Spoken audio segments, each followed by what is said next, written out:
I've loved hiking and camping for as long as I can remember. I was a scout, and even after that, I convinced some friends from high school and college to come along on trips with me. My love for the outdoors stayed strong even after I finished school. But as my old hiking buddies stopped joining me, it became tough to plan trips. So I decided to go solo. At first, hiking alone seemed boring. I mean, what's the point if you can't share the experience with someone? Going through challenges together builds strong bonds, and that was part of the fun. Each trip brought new adventures and memories, real experiences, not just sharing funny videos online. Well, turns out, hiking alone can be pretty cool. I realized I didn't have to worry about what anyone else wanted to do or where they wanted to go. I could just decide on a whim and go for it. Like finishing work on Friday and spending the whole weekend in the woods? Totally doable. Or taking off for a whole week to hike a part of the Appalachian Trail? Why not, right? The only downside to solo hiking is safety. I looked at my friends in Europe, especially in the United Kingdom. They could go out alone with just a phone, some tea, and a few snacks. But here in the United States, it's different. You need things like bear spray, GPS, and sometimes even a gun to feel safe. I'm not saying I was scared all the time, but I heard enough stories to know it's better to be prepared. I only took a gun with me once, in the Sierra Nevada mountains, just in case of bears or mountain lions. But like anywhere else, it's not the wildlife you need to worry about. It's people.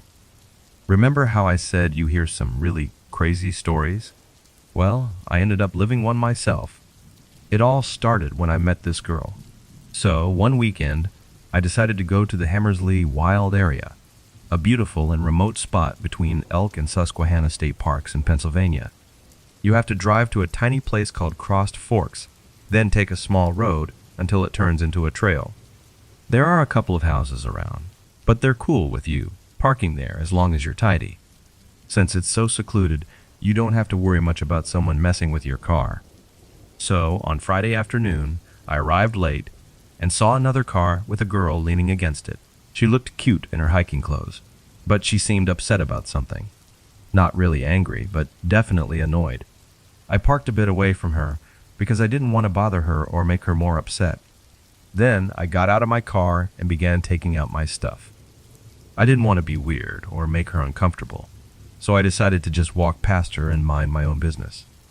But as I walked by, we ended up making awkward eye contact and started talking a little.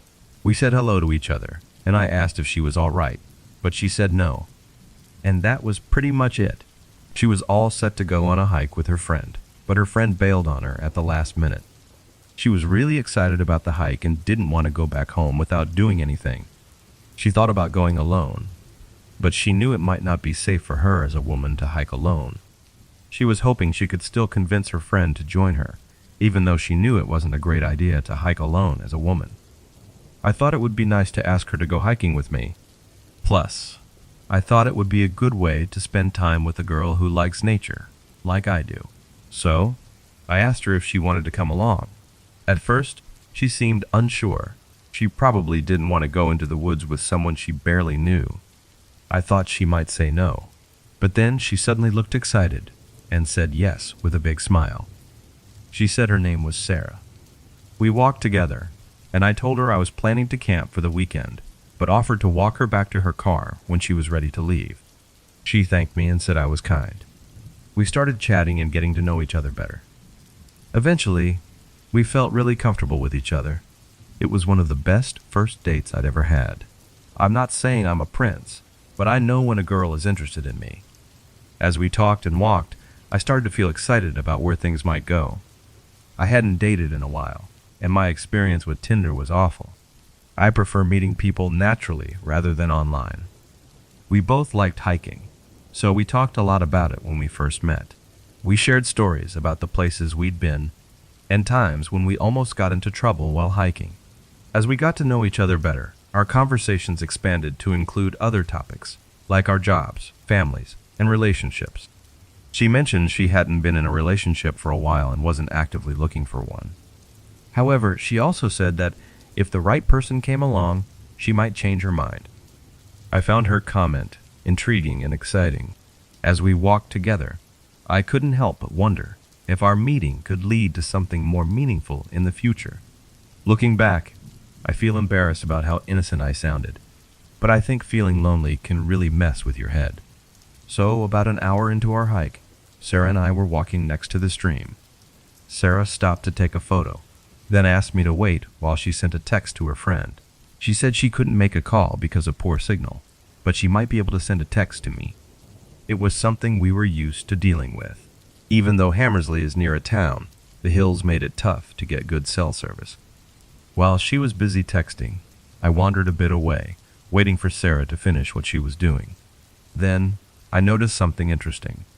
About 50 or 60 yards away, I saw a quick movement among the trees. It was faint, but I definitely saw it. I went back to Sarah to see if she had any bear spray with her. Even though she did, I still felt a bit worried. It's good to have protection from animals, but I didn't want anything to spoil our hike, especially if it turned out to be a bear. I mentioned to Sarah that I saw something downstream. She said she'd keep an eye out, and we continued on our hike like usual. About an hour or half an hour later, we left the trees and reached a big open field that went up a little hill. When we reached the top, where the slope got steeper, we stopped and looked back to enjoy the view. No animals followed us into the field, so I thought we were safe. Still, just to be sure, I took out a small telescope, like the ones pirates use, that I had with me. I checked the tree line below us with it. At first, I didn't see anything, but when I looked again, I noticed a dark shape moving along the trees. It was hard to see details because of the light, but there was definitely something there. Just as I started to think it might be another hiker, and I was just being paranoid, the figure stopped, turned to the side, and stood very still. At first, I thought maybe they were just going to the bathroom or something, but then I realized they were actually watching us. I quickly told Sarah to look where I'd been staring and handed her the spyglass. She looked through it and listened, as I told her where to look. When I asked if she saw anything, she seemed doubtful. Sarah wanted to know if I was completely sure that the person was watching us. Honestly, I wasn't totally sure. I just had a feeling because I saw something move in the trees earlier near the stream. I tried once more to get her to look in the right place. Then I politely took the spyglass back from her to check for myself. When I looked, I didn't see anyone there. Or at least, no one was in the spot I had been looking before. I looked at the trees again for a third time in just a few minutes, and this time there was nothing there. But I still felt really nervous and thought it might be best if we moved on. Our original plan was to walk around the bottom of the hill and then go back the same way to Sarah's car. But because I felt so uneasy, I suggested we go a different way so we wouldn't have to backtrack. I could tell that Sarah was starting to wonder about what I was up to. She was agreeing to go on a short hike with someone she didn't know well, probably just to be polite. And then I was trying to convince her to go deeper into the woods by talking about some mysterious people following us. She seemed unsure, but she agreed, probably thinking she could use bear mace on me if I got too forward, which I wasn't. After we walked for another mile or so, the tension eased up. It seemed like no one was following us anymore, or at least we couldn't see anyone. I started to think I was just being too worried. Maybe it was just my nerves from trying to impress her getting to me, you know? From then on, all we talked about was that. Sarah kept joking about me wanting to rescue her, which made me relax and forget about what I thought was just a coincidence. Soon, we reached a big stream in the forest. It reminded me of what Bob Ross called a babbling brooks in a video I watched on YouTube. It looked so beautiful, like something he would paint. Some folks criticize Pennsylvania because some areas are very industrial, but there are also lots of beautiful natural places here. I wanted to impress my potential date by showing her one of these spots. Sarah really liked it and took lots of pictures. She wanted to stay for a bit, relax, have some snacks, and text her friend about how cool it was. While Sarah was busy texting, I told her I needed to use the bathroom. I went off into the trees to find a quiet spot. After I finished, as I was about to return, I heard something in the trees behind me. I remembered feeling like someone was following us again. So this time I decided to check if there really was someone there. I walked towards the sound I heard, asking if anyone was around. Then, I saw a big guy in hiking clothes walking away from me quickly. Seeing his hiking gear made me feel a bit better, but when he sped up, I got worried. I called out for my friend Sarah and kept my eyes on the guy until she answered me. When she came over, I tried to show her the guy, but he had already disappeared. We left that place, but I felt really uneasy, especially because that guy had been following us. I couldn't stop thinking that he might still be around, watching us. When we finally got back to Sarah's car, I wanted to go home, but Sarah suggested we get a drink together. She knew a nearby place and thought it would be nice to relax after the hike. Even though I wasn't completely okay with it, I didn't want to leave her alone. So I said yes. She drove us to a small bar nearby, and I was surprised to see it so crowded because it was in a remote area. It seemed like a place where locals often go, where everyone knows each other and the drinks are affordable. I'm not great at making new friends, so I kept to myself while Sarah went to get drinks at the bar. While she was there, I saw him again, the guy we saw on the trail. He was sitting alone at a table, sipping a beer and watching us, especially Sarah. I was really scared when I saw him. He seemed like an ordinary guy in his 30s, with a beard and glasses, but the way he looked at Sarah made me really worried.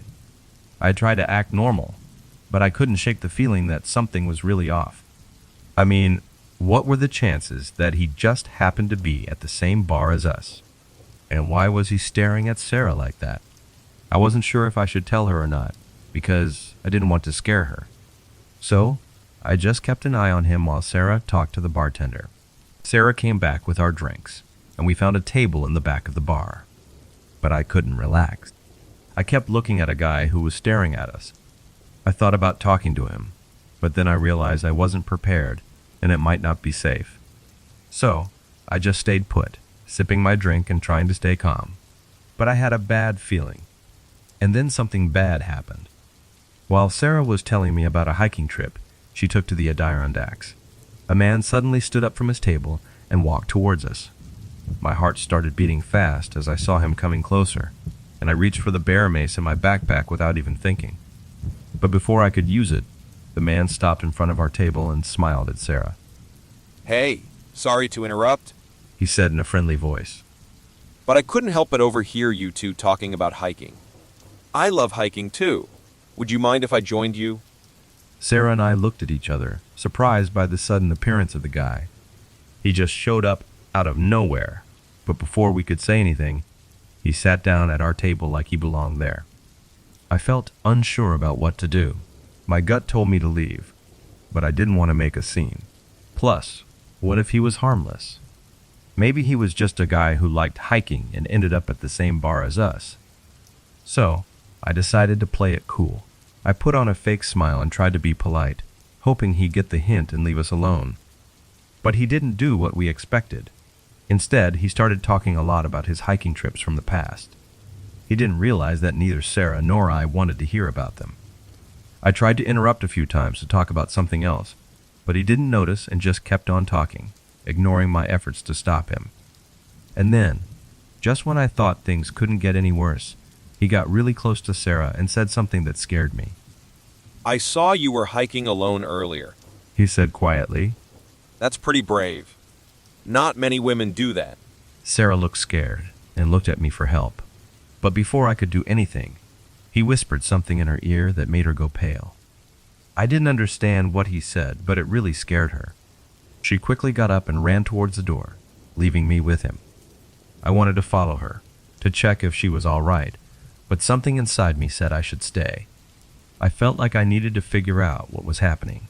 So I asked the guy who he was and why he talked to Sarah like that. But instead of answering, he just smiled and said something creepy. He said, sounding really mean, "I think you know who I am, and I think you know what I want." I got really scared when I realized what he meant. He knew everything. Before I could do anything, he took something shiny out of his pocket. It was a knife. I didn't have time to think before he jumped at me with it in the dim bar light. I tried to defend myself, but he was too quick and strong. Suddenly, everything went dark. When I woke up, I was on the floor of the bar. There was broken glass and chairs all around me. My head hurt a lot, and my throat felt really sore. I tried to get up, but I felt really dizzy and fell back down. I heard people shouting far away, and sirens were getting louder. I knew I had to leave and find Sarah to see if she was okay. But when I finally got up, I realized I was too late. Sarah was gone. I came out of the bar and into the cold night. The air felt like a strong punch in my stomach. I walked down the street, feeling dizzy and my heart beating fast. I needed to find her. I needed to bring her back. But as I walked through the quiet streets, I knew it was too late. She had left, and I was all by myself. I never found out what happened to Sarah that night. The police looked for her for a long time, but they didn't find any clues about where she went. She just disappeared suddenly, leaving behind memories and questions that I couldn't answer. I tried to move on and forget about her and the night we spent together. But no matter how much I tried, I couldn't stop feeling like something bad happened to her. As time passed, I realized I couldn't forget her. She would always be with me, like a ghost in my mind that I couldn't shake off. Sometimes I go hiking, but it's not as fun without her. When I'm in nature, I can't stop thinking about her and what could have happened if she was here. Now I'm sitting alone in my apartment, wondering if she's lost and waiting for help. But I know deep down she's gone, and she won't be back.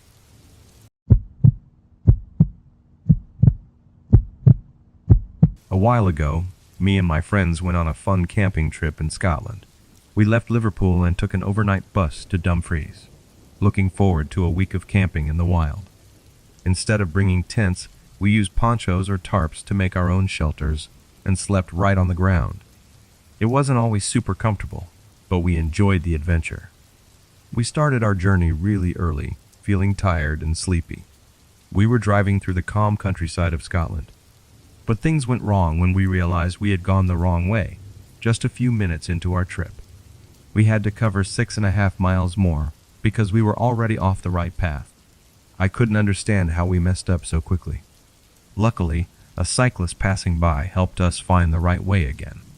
We felt relieved and continued our journey. Beautiful scenery around us made us feel better. Walking ahead, the warm sunlight made us feel refreshed, even though we were tired. Suddenly, while we were traveling, we found an old cabin in the woods that looked like nobody had been there for a long time. We were curious, so we decided to check it out. We pushed past the bushes and got closer to the old, falling-apart cabin. When we went inside, it smelled old, and there were cobwebs hanging from the ceiling. We looked around and found some old stuff like newspapers, rusty tools, and torn books. Right before we were going to leave, my friend Martin found something surprising, a secret hiding spot under a loose piece of wood on the floor. We got really curious and decided to open a hidden space. Inside, we found some old stuff like a worn-out diary, an old locket, and a map that's lost its color. We felt super excited as we looked at these things, wondering what secrets they might have.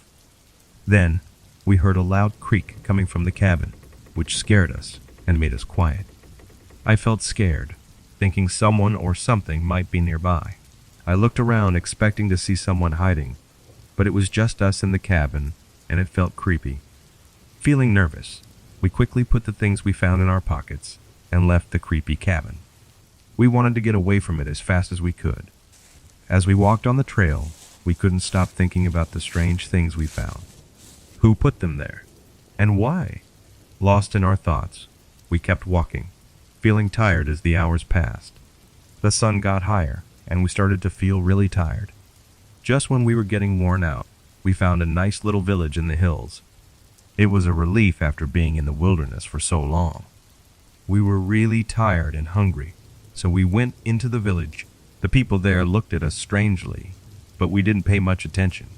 We went straight to the village pub, where everyone was friendly and the food was delicious. We talked to the locals about our adventures while we ate and drank. We didn't mention the spooky thing that happened at the old cabin. But as the night went on and we had more to drink, people started sharing secrets. It appeared that the village had its own secrets. People talked about a treasure hidden in the countryside. There were stories of lost riches and cursed items shared quietly around fires. We were curious about these tales, so we asked the villagers for details. We wanted to know if the legends were true. But as the night went on and we drank ale, reality and imagination mixed together, we got caught up in the mystery. We really wanted to explore the secrets of the countryside. We decided to leave early in the morning. We imagined finding hidden treasures and old secrets. But we didn't realize that our adventure would be risky and tricky. Every step we took brought us closer to uncovering the truth, but also closer to danger.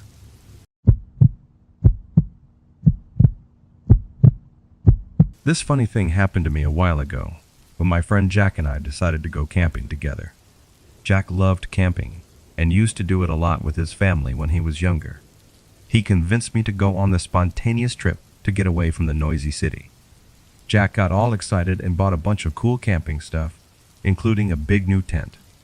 It was way bigger than we needed for just the two of us, but I didn't mind. I'm a big guy, so having extra space sounded good to me. The best part of the tent was this little window you could peek out of at night, and it made waking up to the morning light really nice. We drove to a quiet place in the afternoon. We were only staying for 2 nights, so we wanted to enjoy it as much as possible. On the first day, we relaxed, put up our tent, and went to bed early. I really liked the small window in the tent. I could lie in my sleeping bag and look at the sky. It was beautiful. In the morning, the sunlight came in just like I thought it would, and waking up felt nice and cozy. We woke up early and had a great time all day. We went fishing, hiking, and relaxed in the sun. By evening, we were ready to sleep again. Neither of us stayed up late, and we were pretty tired from all the activities during the day.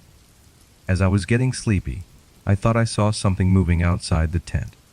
I sat up, and Jack quickly asked if I saw it too. I said maybe, but I wasn't sure. We both sat up and looked outside. It seemed calm until Jack suddenly gasped. It scared me too. There was someone on a tree branch nearby, wearing a strange mask, like those of presidents. They were just swinging their legs back and forth, like a kid on a swing. We got really scared and stood still. Nobody else was there while we were camping, and suddenly a person wearing a mask appeared. I felt like crying, but I stayed strong for Jack, who was already crying. The person didn't do anything to us, but it was really spooky. We kept watching them for a long time, until they finally climbed down from the tree. They didn't come closer to us, but we still felt like they might come any moment. They walked around for a while, then suddenly stopped, not moving at all, just like a statue. After a few minutes, they turned towards us and started waving. Even though they were wearing a mask, it felt like they were looking right at me. Their wave was really fast, like they were trying to get our attention. Then suddenly they stopped waving and shouted, Goodbye, everyone. before quickly running off into the woods. We stayed awake all night, too scared to sleep. The person in the mask never came back, and we couldn't figure out where they came from. It was really scary, and even though nothing bad happened, it bothered us for a long time. The next day, we rushed to pack everything and left quickly. We promised ourselves we wouldn't go camping again after what happened. But Jack had a plan. He suggested putting a camera near our tent in case the person in the strange mask returned. I didn't think it was a good idea, but Jack really wanted to do it. A few weeks later, we went back to the same campsite and set up our tent. This time, we hid a camera nearby, hoping to see who had frightened us last time. The first night passed without any problems. We stayed awake for a long time, chatting and laughing, trying not to think about our previous camping trip. But right before we were going to fall asleep, we heard a noise outside the tent. We stopped moving and looked at each other with big eyes. Jack took a flashlight, and we carefully unzipped the tent. Instead of seeing someone wearing a mask, we saw a raccoon. It had been going through our garbage bag, searching for food. We started laughing because we realized we were being silly about a raccoon. But then I saw something strange. Far away, I spotted a faint light. It seemed like someone was walking in the woods with a flashlight. Jack saw it too. We stopped talking and watched as the light came closer to our campsite. I got scared and my heart started beating fast. But right before the light reached us, it vanished. We were shocked and didn't know what to think. During the night, Nothing unusual happened, but we still felt like something weird was happening in the woods. When we got back home, we watched the video from the camera we had put up. At first, it was just dark. But then, just before sunrise, we noticed something. There was a faint light, like the one we saw in the woods, getting closer and closer to our tent. So, right when it seemed like something was coming close to us, it suddenly disappeared completely, making us wonder even more about what happened.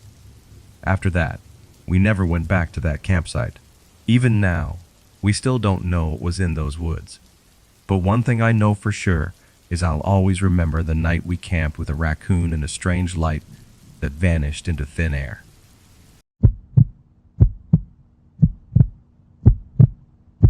When I was growing up in Denton, I never really liked camping. I thought it was silly to go out into the wilderness and deal with bugs. But when I went to college at North Texas, everything changed. I ended up rooming with a guy from Nacogdoches who loved camping. He and his friends would go camping all over the state during breaks, and they finally convinced me to join them one spring break at Lake Ray Roberts. I wasn't too excited about missing out on the beach trip with the popular crowd, but I thought, why not give camping a try? So I gathered everything I needed for the trip except bug spray.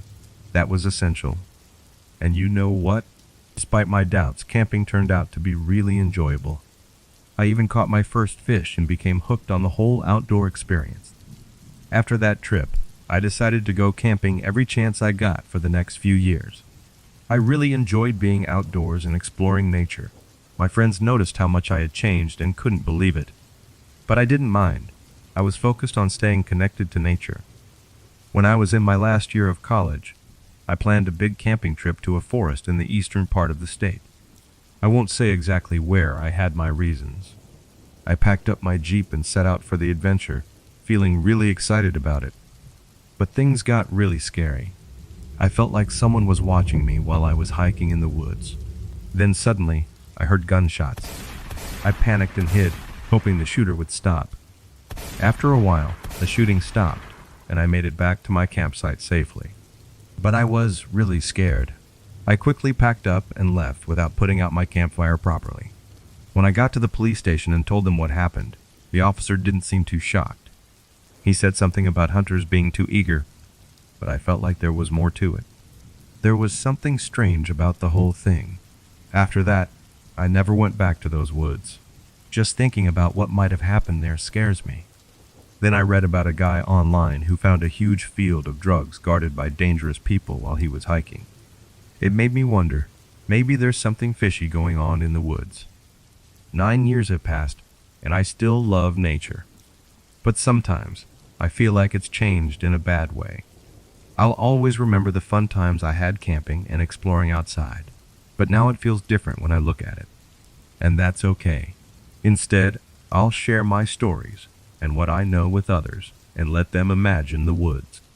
But you know what's funny? Just when I thought I had forgotten about that camping trip, something surprising happened. I found an old photo I hadn't seen before.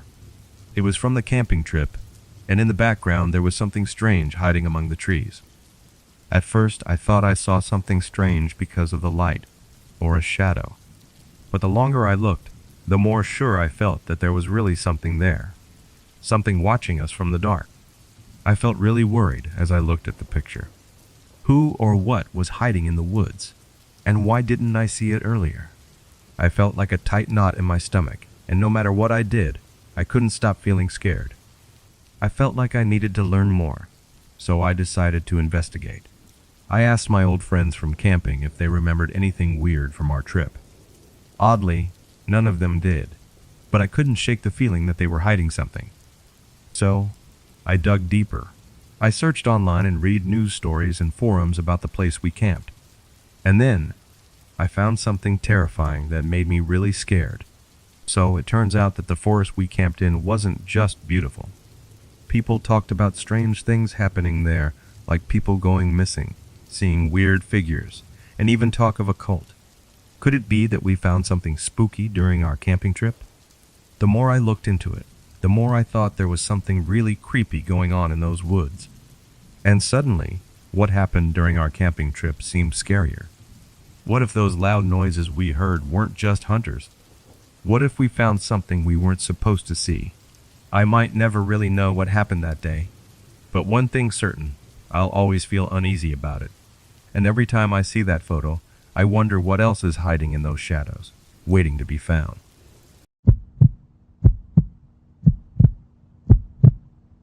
A little while ago, me and my old hiking friend, Max, met up again to hike a tough trail called the Heart Mountain Horseshoe Trail in Alberta. We hadn't hiked together in a long time, and we found out we weren't as strong as we used to be. We got tired quickly, so we chose to walk on simpler paths and encourage other hikers we saw along the way. We walked for a while, then stopped to eat. We decided to go back before it got dark.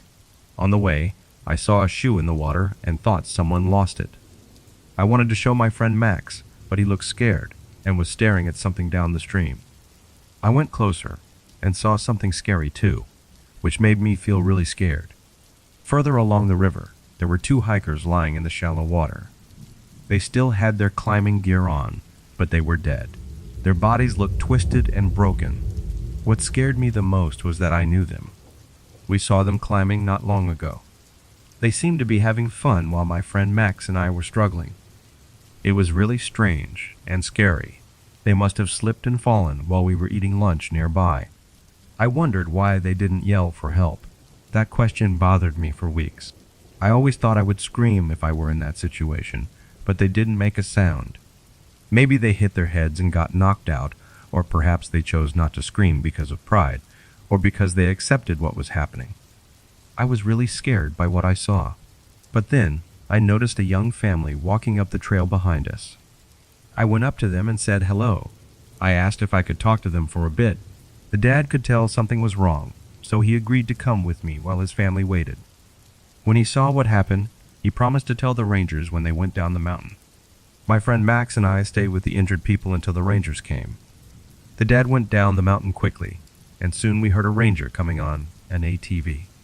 The ranger called for more help on the radio. Sometimes I think about if we could have helped them. Maybe if we were in the right place at the right time, we could have done something. But my friend Max said, it's not good to think about what could have been. It would make us feel really bad. When I saw how bad their bodies were, I almost lost it. We stopped hiking for a while after that. When we finally went back last year, we didn't go to Heart Mountain. There were too many sad memories there. But something surprising happened next. About a year later, after something really sad happened, Max and I decided to go back to Heart Mountain. We wanted to challenge ourselves and be brave. We also wanted to remember the people we lost. We were still scared of what happened before, but we were determined to face it. As we walked up the path, I felt really uneasy. It was like the forest was waiting for something scary to happen. Max looked nervous too, always looking around. When we got to the place where we found the hikers before, I got chills. The creek made weird noises, and the trees seemed like they were whispering secrets. All of a sudden, we heard someone far away asking for help. It was hard to hear, but we knew someone needed us. Max and I looked at each other with surprise and then hurried toward the sound. We pushed through thick bushes and climbed over rocks, feeling our hearts beat fast. After a long time, we found a clear space. At the bottom of a steep slope, there were two hikers. They were hurt, but still breathing, and they looked like they were in a lot of pain. Without waiting, Max and I got moving. We carefully went down the slope, being careful because it was really steep and dangerous. It was tough, but we knew we couldn't leave the hikers alone in their pain. We worked really hard to get to the hikers and see how badly they were hurt. One hiker had a broken leg, and the other had a hurt head. We tried our best to make them feel better until more help came. While we waited, I thought about how strange it was. A year ago, we found two hikers who had died. Now we were helping two hikers stay alive. When the rescue team came, me and Max felt better. The hurt hikers were taken away in a helicopter to be safe, and people said we did a good job for being brave and thinking fast. As we came down the mountain, I felt like things were ending nicely. Even though bad things happened in the past, I started feeling hopeful. Maybe, in a little way, we made things better, after all the bad stuff that happened on Heart Mountain. Walking away into the sunset, I knew Max and I would always remember that important day. But we also knew that even when things seem really bad, there's still some good to be found.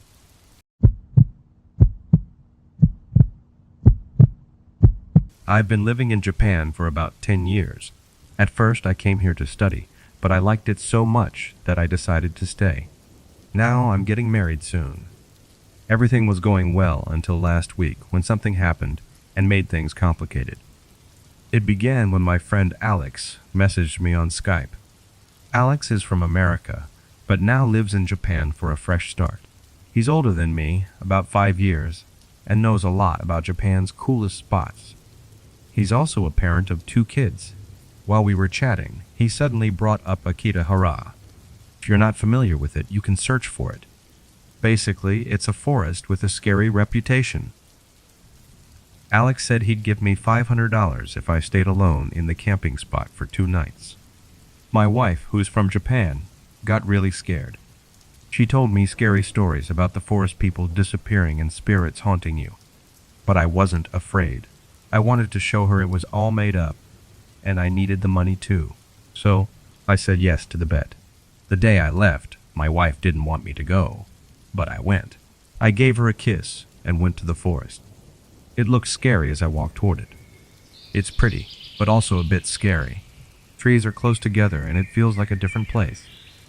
I heard bugs, animals, and maybe people too. It got colder and I got a little scared, but I told myself it's just a forest and kept walking. I finally found a place to set up my tent at around 7 p.m. The first night was hard. Every little sound scared me. I didn't know what animals were around, and I started worrying about other campers too. The next morning, I felt very tired and didn't want to leave my tent. I thought about going to Mount Fuji instead. While I was hiking, I took some pictures of nature, animals, trees, the usual things. But then, I heard a woman crying. I followed the sound and saw 2 women crying near a body. It was really sad. I nodded to them to show I understood. Then I went on my way. But I couldn't stop thinking about what I saw. I sat down by a tree and thought about many things. My fiancé, my friend, and a tough challenge. After thinking for a while, I decided to leave the forest. When I first came here, I thought it was a scary place. But it's more than that.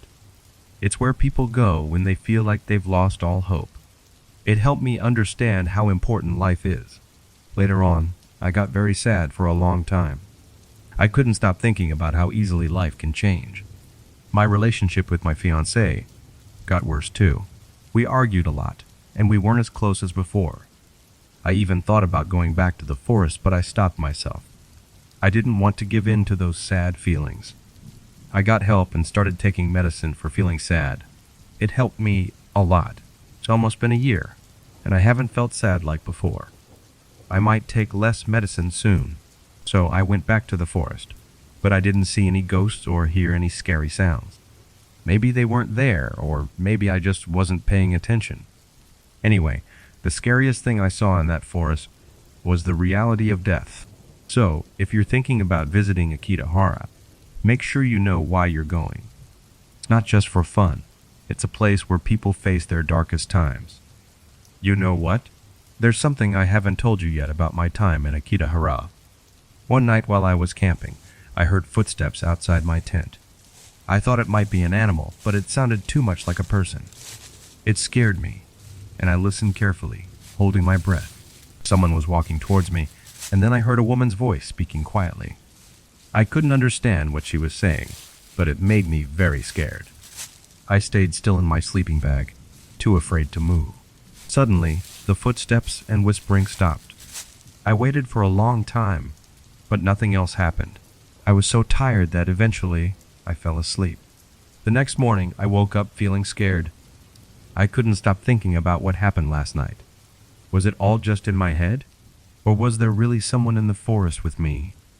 I hurried to pack my stuff and walk back to the start of the trail. When I got home, I didn't tell my fiancée what happened. I didn't want to make her more worried. As I think about that night now, I can't stop myself from wondering something. Was there somebody else in the forest with me? And if there was, who were they? And why were they there at night? I might never find out the answers to those questions. But one thing is certain, I won't be going back to Akitahara anytime soon.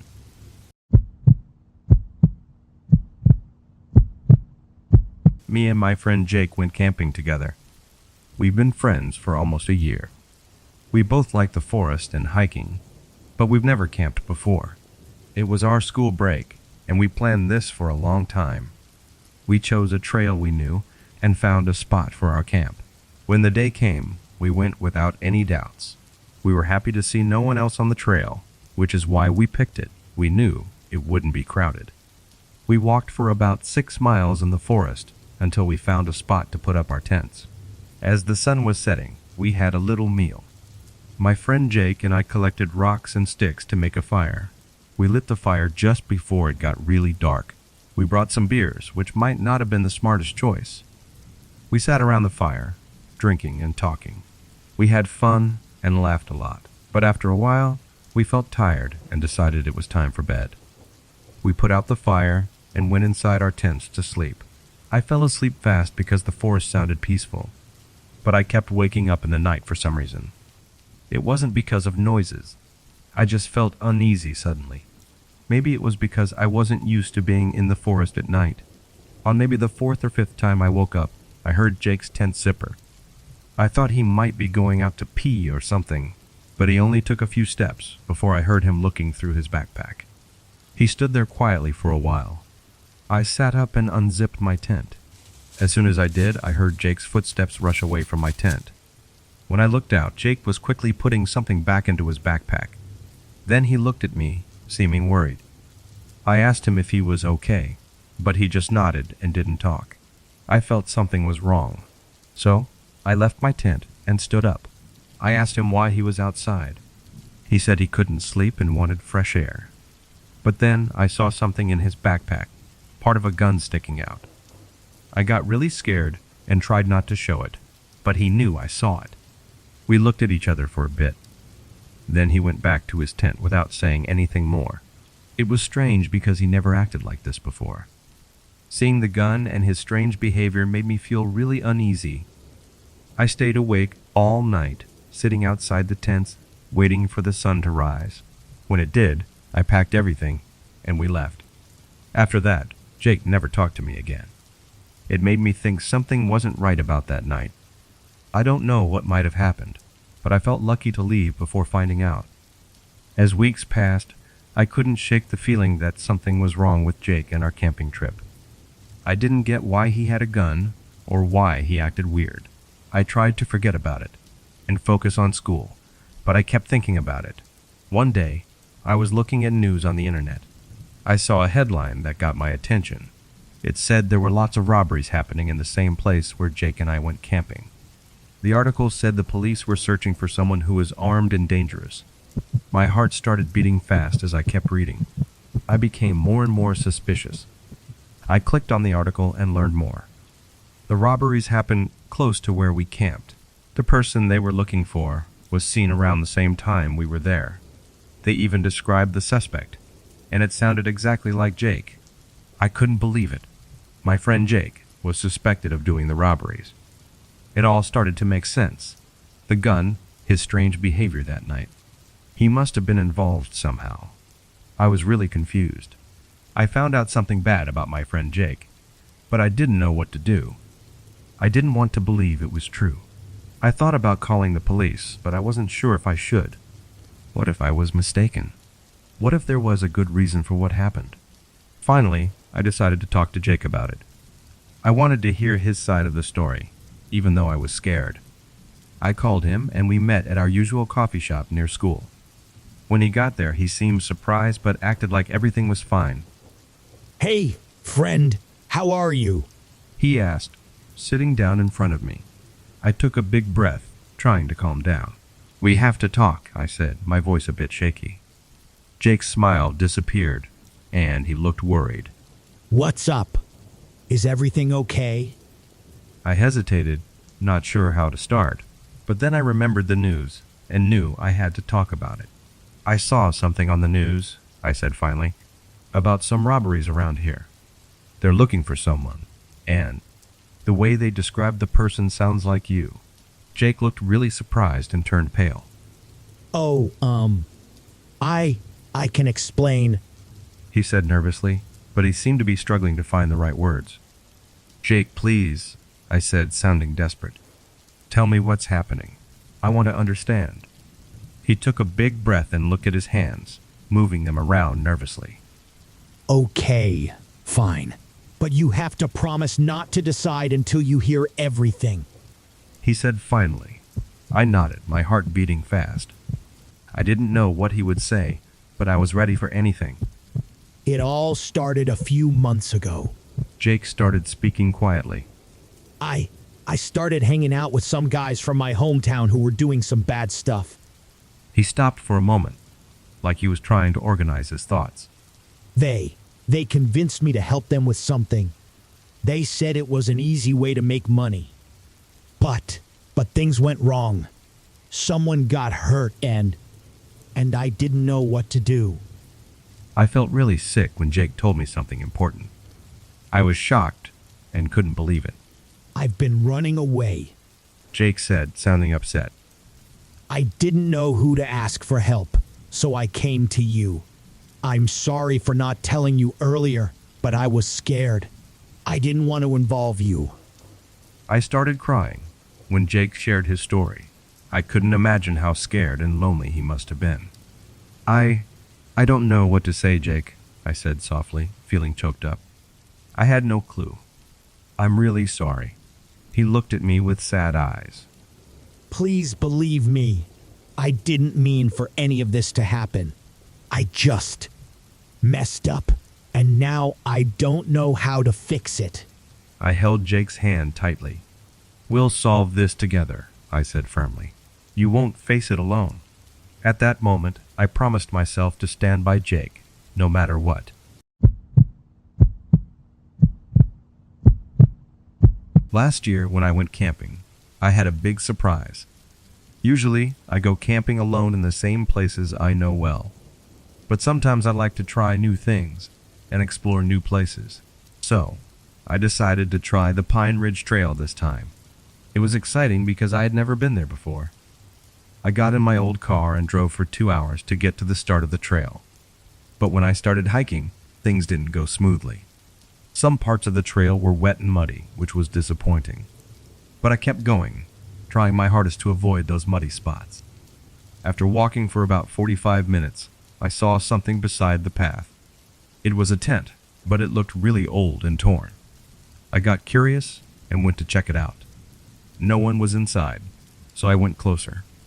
I saw that the tent wasn't damaged on purpose, but it was just worn out from being outside for a long time. I searched around the tent, thinking I might find some stuff left behind, but there was nothing except the tent itself. It seemed strange to me. Why would someone leave their tent but take nothing else? I couldn't figure it out, so I just kept walking along the path. As I kept walking, I found more camping stuff left behind on the ground. It made me feel uneasy. Why would someone leave their things like that? It seemed like they meant to do it, like they didn't want their stuff anymore. When I finally got to the end of the path, I felt nervous. I chose to set up my camp far away from the path, just to be careful. When it got dark, I stayed in my tent, feeling a bit excited and scared about what might happen during the night. In the morning, I woke up early. The light was soft and gentle because the sun was rising. When I opened the zipper of my tent and went out, I suddenly stopped. There was a man standing nearby, right outside my tent. He was tall and skinny, wearing old and torn clothes. His face was dirty and he looked messy. I got really scared when I saw him looking at me. We both stood there quietly for a moment, not saying anything. Then, the man talked to me in a soft and kind of spooky way. He said, "Go away," sounding like he really meant it. I knew I should leave right away. So, I quickly grabbed my stuff without saying anything. But before I could go, the man suddenly jumped at me, looking really desperate. I got scared and stepped back, feeling confused. Okay, I said nervously. The man was still there, looking at me without showing any emotion. "Go away," he said again, sounding even more serious. I quickly looked behind me, then ran away, leaving everything except my clothes. While running, I felt like something was really wrong. I reached my car super fast, my heart still racing. I searched for my keys, jumped into the driver's seat, and drove away from Pine Ridge Trail as fast as I could. When I got home safely, I still felt worried. Who was that man who chased me away from my campsite? And what happened to the other campers I saw gear from on the trail? I felt like something really bad was happening, so I told the police. They said they'd check it out, but nothing happened for a long time. I started to feel like they wouldn't do anything. But then, when I least expected it, the police called me. They said they found out something important and wanted me to come to the station to talk about it. When I got there, I went into a small, not very bright room. 2 detectives were there to talk to me. They quickly started asking me lots of questions about the strange person I met on Pine Ridge Trail. As I told them what happened, the detectives looked at each other seriously and wrote things down. When I was done, they came closer and looked worried. "Listen," one detective said quietly and seriously. We have an idea about who that man might be, and it's not good. I got really scared and nervous when I was getting ready for something to happen. "Who was that guy?" I asked in a quiet voice. The detective looked really serious and sad. Well, it seems that the man you saw is someone the police have been looking for. He said. He's been running away from the police for a long time because he's done some really bad things, like hurting people all over this area. I felt really scared when I realized how serious the situation was. The man who scared me away from Pine Ridge Trail wasn't just some guy I didn't know. He was a really dangerous criminal. But the surprises didn't stop. When the detectives kept asking me questions, they found out something shocking. The camping stuff I found wasn't left by other campers. It was put there by a runaway criminal to trick people like me into coming close. Then I understood. The old tent, the scattered things, the strange meeting in the forest. It was all part of his sneaky plan to catch his next victim. As I walked out of the police station that day, feeling scared but happy to be alive, I couldn't stop thinking about how strange life can be. I had just gone camping, but it turned into a really scary experience. It was so scary that I'll always remember it. But even though things were crazy, and I didn't know what would happen next, one thing was for sure: I made it through, and I promised myself I would always be careful from then on.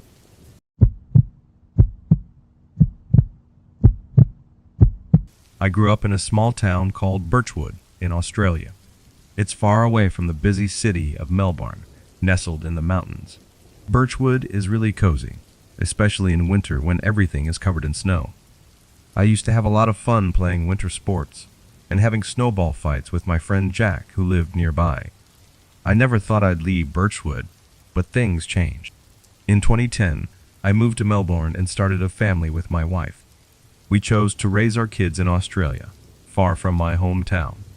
But as time went by, I realized my children had never seen snow. So, in December 2017, we decided to take them on a trip back to Birchwood for Christmas. My daughter Lily was super excited, but my son Max, who was just 4, didn't know what to think. When we got to Birchwood and saw all the snow, they both got really happy. They wanted to make snowmen and have snowball fights, just like I used to do when I was their age. Then, we found out about this cool camping trip at a place called Pine Haven. It sounded like a great adventure, so we decided to stay in one of their cozy cabins for a night. On December 22, we got to Pine Haven and quickly went to check out the snowy area. My wife made dinner while the kids and I played in the snow. When it started getting dark, we all got hungry, so I went back to the cabin to see how dinner was going. I asked Lily to watch Max, but when I came back, I couldn't find Max anywhere. I got really scared and started looking everywhere for him. Lily was worried too, thinking it was her fault for not watching him closely enough. I followed Max's footsteps and found a frozen stream. I got scared, but then I heard Max's voice. I felt relieved because he was okay. I hugged him and cried. Max said a snowman helped him cross the stream. It scared me to think someone took him, We quickly left Pine Haven because we were too scared to stay. The police found big footprints, along with Max's, confirming our fears. Max wasn't scared when something scary happened, but that made me feel even more worried. I couldn't stop thinking about the idea of someone taking my son, and him not even yelling for help. When we drove back home, I hugged Max tightly, feeling relieved that he was safe. But I couldn't forget what happened that scary night. It reminded me that bad things can happen suddenly. Time passed, and life went back to normal, but I still felt uneasy. I kept thinking about the snowman Max talked about, and the strange person who took him. One day, when I was looking at the pictures from our trip, I saw something weird. In one picture, there was a person standing behind some trees. The picture was not very clear, but I could tell it was a person. I looked closer at the photo to see better. I got scared when I saw that the person was wearing a white hat and a long coat, like they were hiding in the snowy background. I showed the picture to my wife, and we both got scared. We wondered if this could be the person who took Max.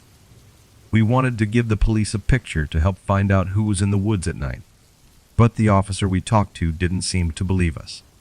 He probably just saw something weird with the light, He said, not taking us seriously. But I still felt like something wasn't right. I couldn't stop thinking that someone might have been watching us, waiting to do something bad. As time passed and days became weeks, I couldn't stop thinking about what happened in Birchwood. I searched the internet a lot to understand it better, but nothing seemed to make sense. One evening, while looking at our family photos, I noticed something strange. In every picture from our trip to Pine Haven, there was a snowman somewhere in the background. At first, I thought it was random, but the more I looked, the scarier it felt. It seemed like there was something creepy about those snowmen.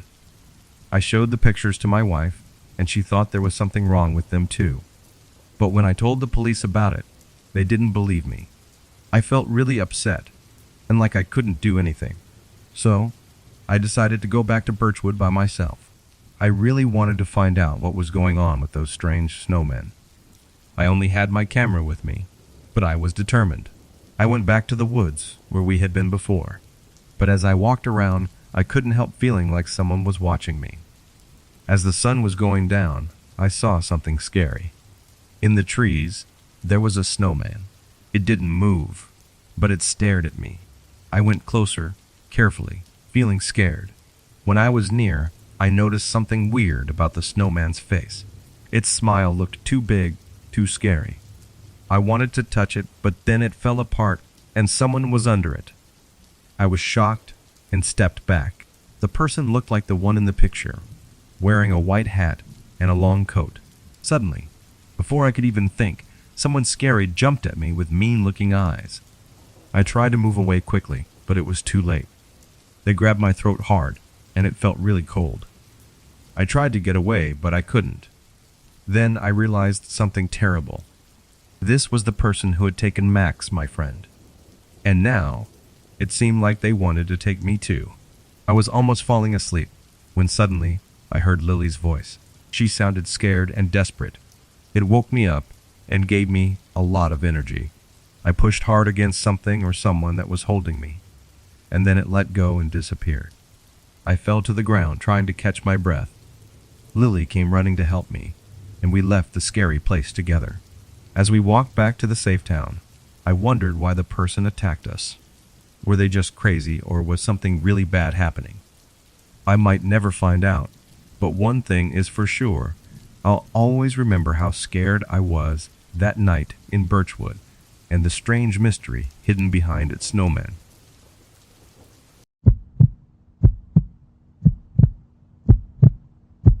I remember when my mom was in the army.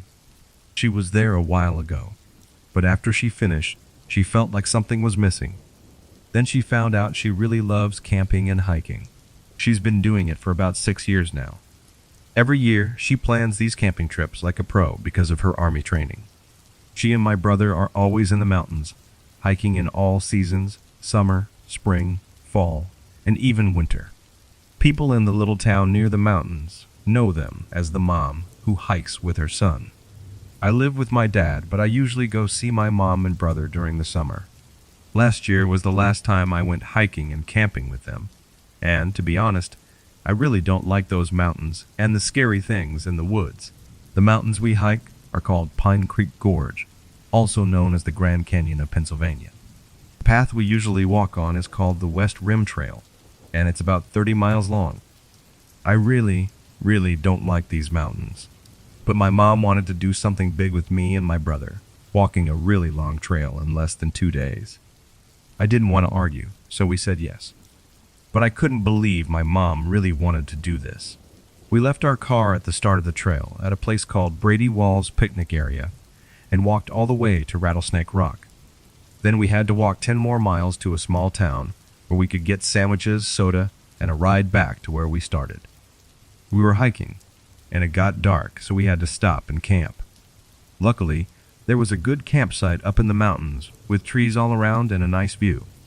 My mom and I put up the tent, and my brother fixed up the inside. We changed into our pajamas and made a big fire to keep animals and bugs away. After dinner, my mom hung our food in a tree to keep it safe from animals. Then we got ready for bed. But that's when things started to get scary. I woke up in the middle of the night. It was very dark and I heard a strange noise. Sounded like a mix of a porcupine and a deep bird. It went on for a long time. Then I heard something moving outside the tent. It sounded like it was coming closer. It stopped, and then I heard water pouring. That's when I realized something was peeing right next to our tent, on my side. I was really scared and didn't want to move. Then my mom woke up and asked if I heard it too. I whispered back, yes. Mom took a big knife, strong spray, and a light, then went outside to look. My little brother was sleeping.